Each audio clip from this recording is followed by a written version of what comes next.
Hey everyone! Welcome back to the channel.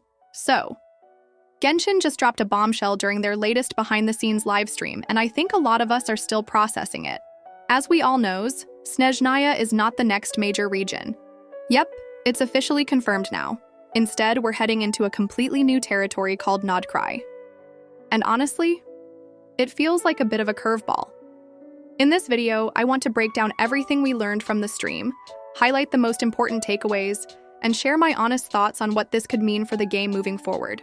Also, there is a rumor going around in community about Xbalanque, the first god of war, and Pyro Archon of Natlan being playable in 6.x patches. But before we move on to the topic, these are the codes for 260 Primogems if you didn't redeem them yet. Make it fast, because 200 Primogems code will expire on 3rd May. Also, we are hosting 5 Welkin Moons giveaway on 3K subscribers, so subscribe our channel and press that bell icon. Alright, so let's start with the facts. According to the devs, after version 5.8, we'll officially enter the Nod-Krai arc.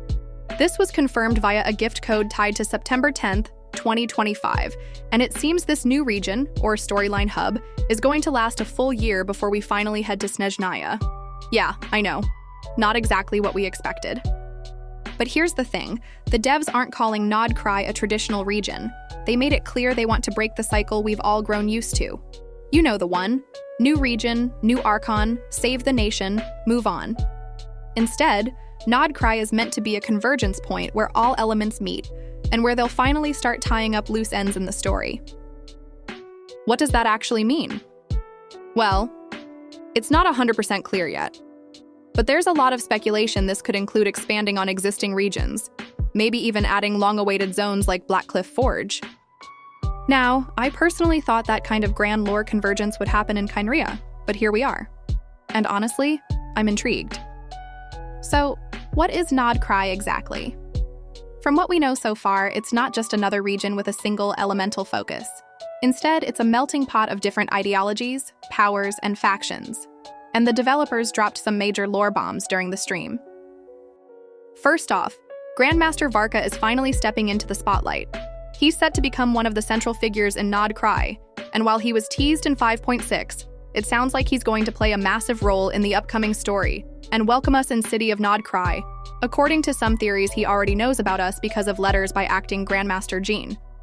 We'll also see multiple Fatui harbingers active in this region, and, this is big, the story will explore the primordial moon mythos, which ties back to the idea that Teyvat once had 3 moons. So yeah, we're going deep into the cosmic lore this time and potentially get to know something about Paimon's origin. According to the stream, there are 5 factions in City of Nod-Krai. 1. The Fatui. Of course, they're everywhere. And we also meet Mastermind cool-looking evil doctor here. I just hope we can finally meet our buddy child. Poor guy just getting beaten up left and right. 2. Voynich Guild, a merchant guild based in Nasha Town, serving as a significant force for order and commerce. They are not a governmental body, but the strongest force in Nod-Krai, maintaining order and trade. 3. Lightkeepers. The Lightkeepers were founded by the first Torchforger in ancient times, and have long defended Nod-Krai against wild hunt attacks launched by the Abyss. They fought in the Cataclysm, and have become severely weakened due to previous battles. 4. Wild Hunt, an abyssal army of wraiths is heard galloping towards Nod-Krai. 5. Frostmoon Scions, people who worship the moon goddess.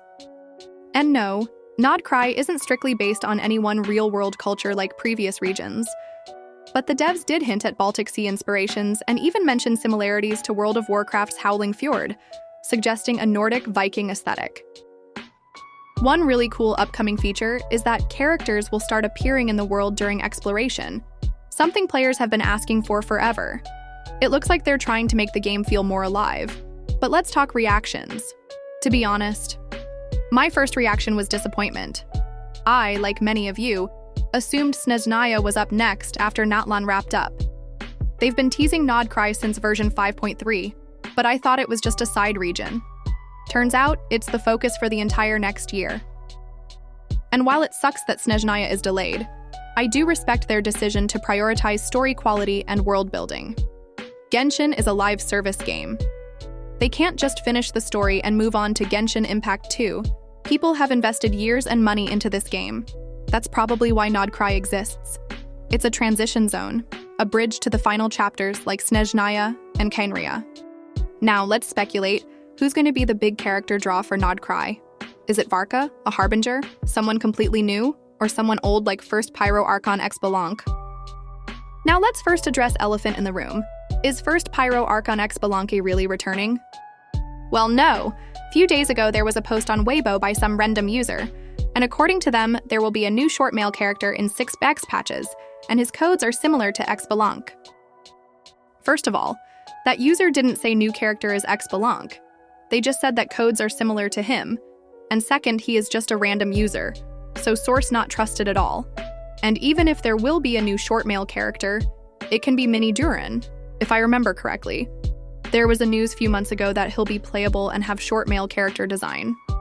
But there are always some YouTube channels who never confirm any information or news and start making videos on them. At least give a reminder that this is a suspicious news. And as for Varka, his current codes are showing that he is an NPC, but that not mean he can't be playable. As for Fatui Harbingers, there is no confirmed news yet, but some rumors suggest that Columbina is the next Harbingers to be playable. Now moving on, the devs said they want to treat Nod-Krai like Gotham City in DC Comics, a core hub where major stories unfold. That gives me hope that this won't just be filler content. But the question remains, can Hoyo keep us engaged with one region for a full year? If they keep introducing new factions, new characters, and lore-packed updates, then maybe this is what the game needs to breathe a bit before its finale. So yeah, while I'm a bit bummed out about the delay to Snezhnaya, I'm also cautiously optimistic. Nod-Krai might just surprise us all. Let me know what you think. Are you hyped? Confused? Disappointed? Drop your thoughts in the comments, and don't forget to like this video if it helped you understand the news better. More character breakdowns coming soon, including Skirk and Dahlia, so stay tuned. Thanks for watching, and I'll see you next time.